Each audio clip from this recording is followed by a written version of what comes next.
It's just work. We're trying not to take it too seriously. But really, it is your career and you need to take ownership of it. Hi, everyone.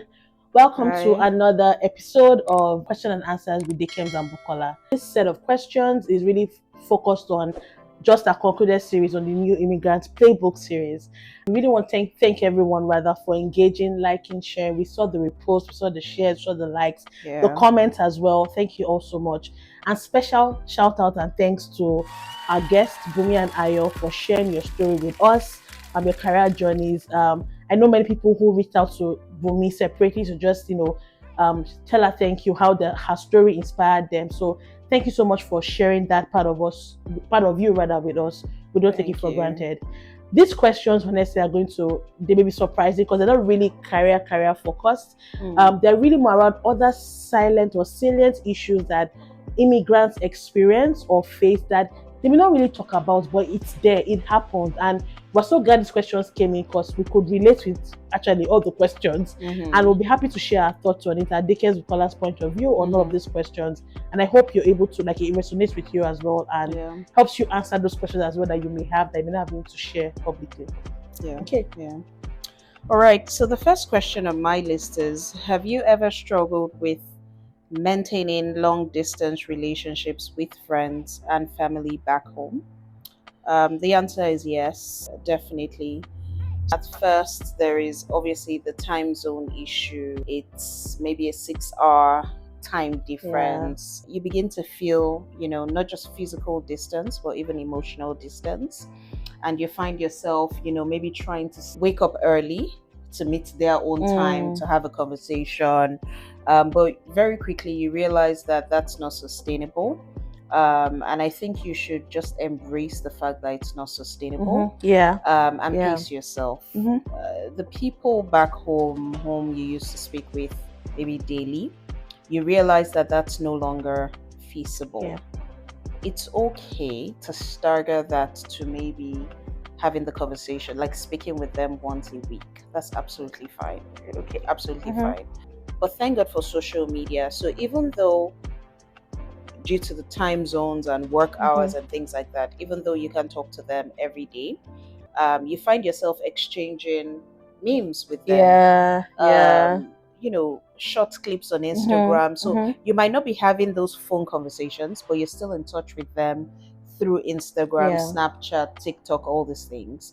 I remember something my sisters and I also started doing to ensure that we were in touch was, we don't play with God, we're Christians. So we started a Bible study group, right? That's nice. Yeah, so that regardless of how crazy your week has been and how your head is touching, we know that once a week we're meeting, Nice. right, to discuss the Word of God and Wow. then catch up.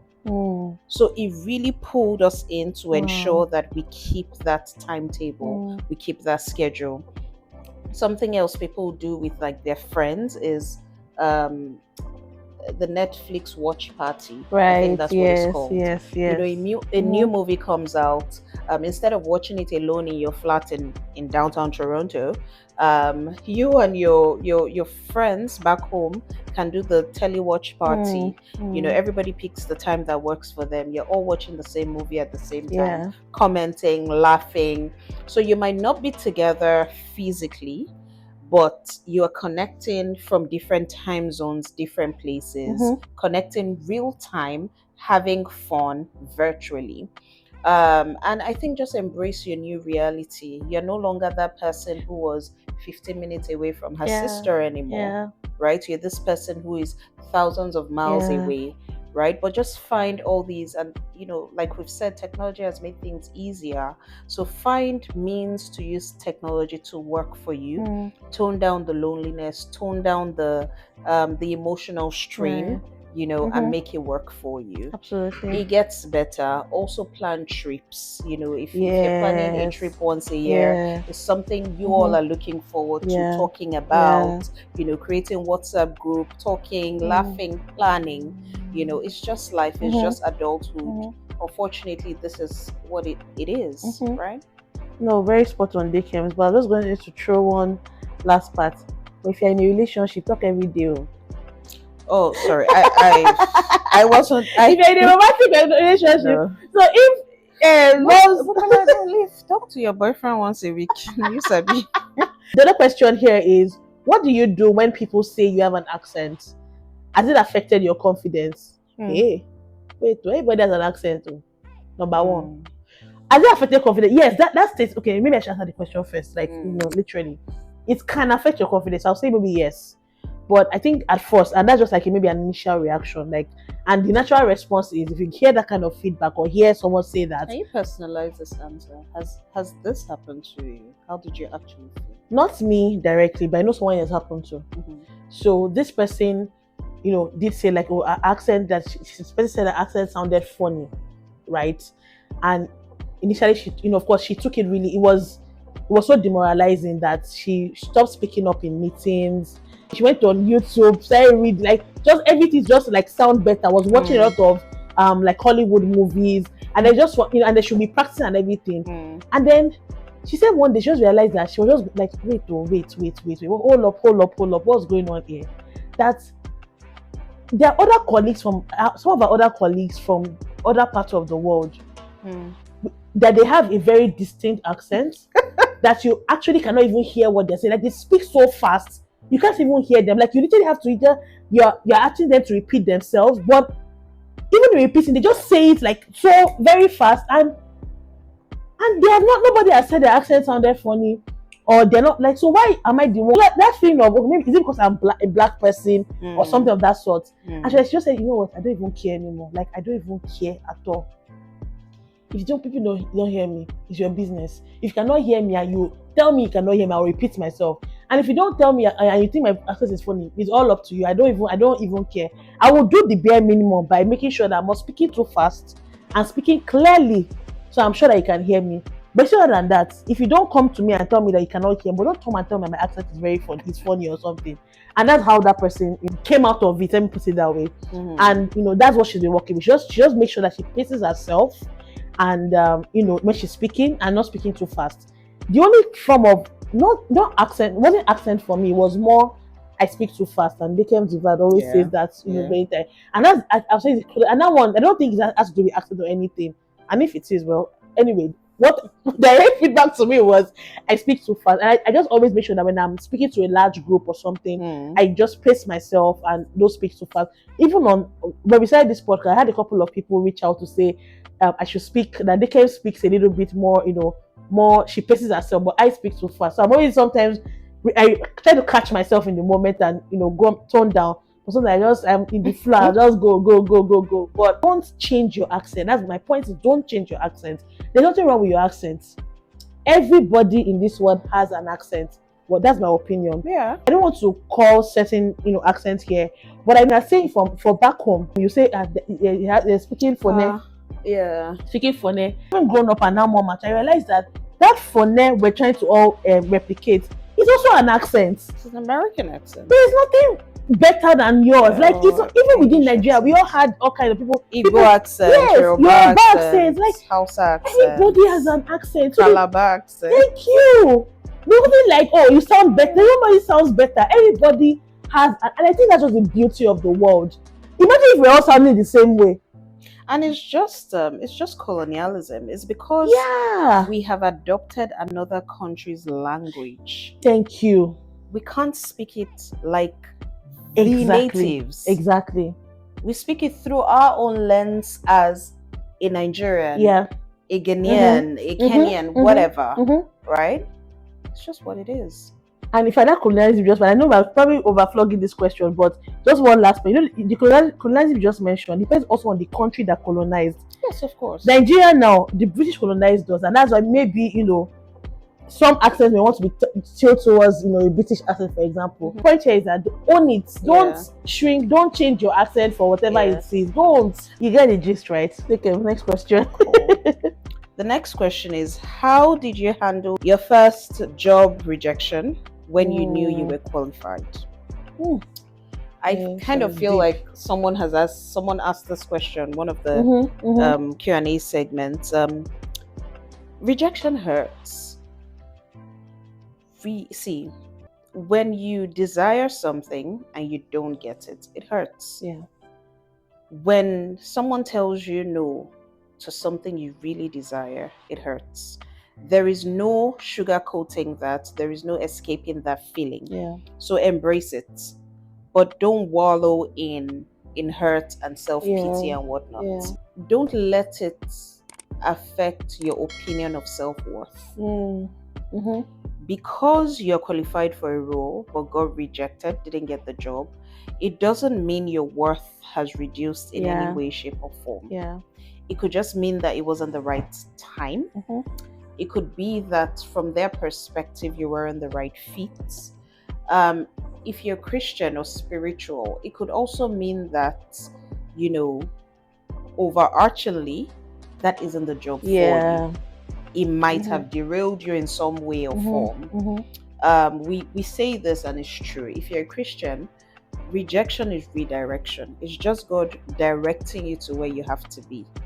It Yeah. will hurt in the moment. Embrace the hurt, but do not internalize it. Do not let it feel like, you know, you are worthless or you don't know what you're doing, you're lagging behind, all these things. No. After after a while, pick yourself back up. Keep applying, Yeah. keep Yeah. interviewing. Also, you have to take rejection as part of life. True. You're not always going to get a yes. Mm. It's life.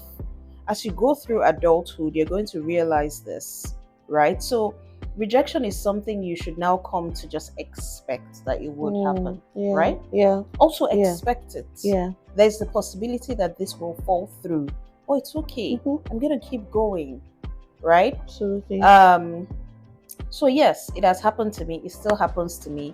Um, we took a short break before filming this. I still saw an email saying we regret to something, and I'm like, whatever, to hell with this. But it's not going to stop me from sending out applications tomorrow. It's not. I'm still going to apply.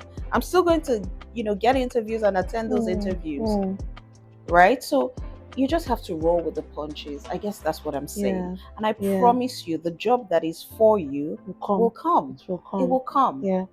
And then you get that ego boost again and motivation, like, Mhm. oh, I'm the ish. Yeah. I know what I'm doing, right? Yeah. So we're rooting for you. Please Yes, don't yes. let anybody, rain on your parade or knock you down. Rejection is part of life. You see how we say, as much as, and I'm just wrapping this up, as much as we all hate the topic of death, and is not anything we want to talk about. Yeah. It's part of life. Yes, absolutely. And it's the same thing with rejection. We don't like talking about it. It's hurtful, but it's part of life. Absolutely. Thank you for sharing that, Dickens. I'm sorry about the email you got. I didn't even realize, but your job is coming. The job for you will come. It will come. And sorry, I was just gonna add, and just make sure if you find yourself getting multiple rejections, especially during the application stage, you want to check, or you should check, that your resume has the right structure for the environment that you're in. You should also maybe have multiple resumes for different job roles. It could be that you're using one resume or CV, and it's generic and isn't helping you hit certain job roles. So you might want to have multiple resumes or CVs for, different job roles and things like that. And then practice interviewing. Use ChatGPT. Use Gemini. Practice. Ask these AI tools questions. Let them prepare you. Right? So I guess what I'm saying is, also put your best foot forward. Even when you do that, you get rejected, but it's okay. At least you are getting better. I'll leave it at that. No, absolutely. And maybe just to piggyback on what Dickem said, but one of our upcoming series, we're going to be talking about crafting that winning CV that will land you, the job. Our next series is going to be on landing at your offer, landing the offer. And we're going to be talking about, actually writing a CV, writing a cover letter, what that should look like, the right format, and we'll show you samples actually. So stay tuned for that. The last question here is talking about, this person is asking that, how do you deal with loneliness or depression when you don't have your usual support system? And I think this is very, I'll say there are times where I've had, too many moments in my life that I've, gone through, something really tough and painful that, and I was already here in Canada, and obviously support system was back. By the way, I have a great support system here. Let me not even lie. Like, I have a great support system here. But guess what, guys? Especially during winter, seeing your people, oh my god, it can be it can be like it's just, I don't even know. I don't know what is with winter, but there's something with winter. I'm sure you guys have heard, or I maybe you haven't heard, but you see, maybe when we talk about seasonal depression, oh my, it's real, it is very real, right? And that typically happens like during winter, where everywhere like it gets dark so early, like by 4 or 4:30, because it's so cold, so people are not really encouraged to want to go out, so they're just indoors. Like, it's just something else. So imagine that, and then layered upon maybe seasons of maybe you're just lonely, particularly maybe you're just you here, maybe you just immigrated alone, your family is back home. It sucks. Let me not even lie. It really sucks. And then that add on top of that, maybe for example, you're just trying to get a job. Yeah, you're still trying to get by, or you're in school, assignments here and there, and you need to you're trying to get a co-op job. It's yeah. Immigration is not for the faint-hearted though. But I think what you can do is, first of all, find a support. So let's say if you're not fortunate to have had maybe some of your other friends from back home immigrate at the same time or relocate at the same time, find a new community. If you're a Christian, or even if you're a Muslim, or whichever faith background that you have, you need to try and plug in into those faith-based or organizations that are that of people that follow that same either ideology or values or something of that. So if you're a Christian, for example, find a church. That's what I'm trying to say. If you're a Muslim, find a Muslim community. Like, make sure you engage and build a new community. I think that's one of the beauties of relocation. Easy place to do those things are, like I said, for example, a church, or even within communities as well. There are like all this there are groups within that community, like where maybe there's a park something, like for example, they do like a movie in the park. And then you go to those kind of movie in the park, and then you meet other families, meet other people, and then like you just need to continue to just purposefully build that community, so that when you're going through this kind of, like when you're lonely and depressed or something, you can maybe plug into some of these activities that happen, social gatherings, or even picking up a new hobby. I remember one of those times in quotes when I was lonely and just going through a tough time.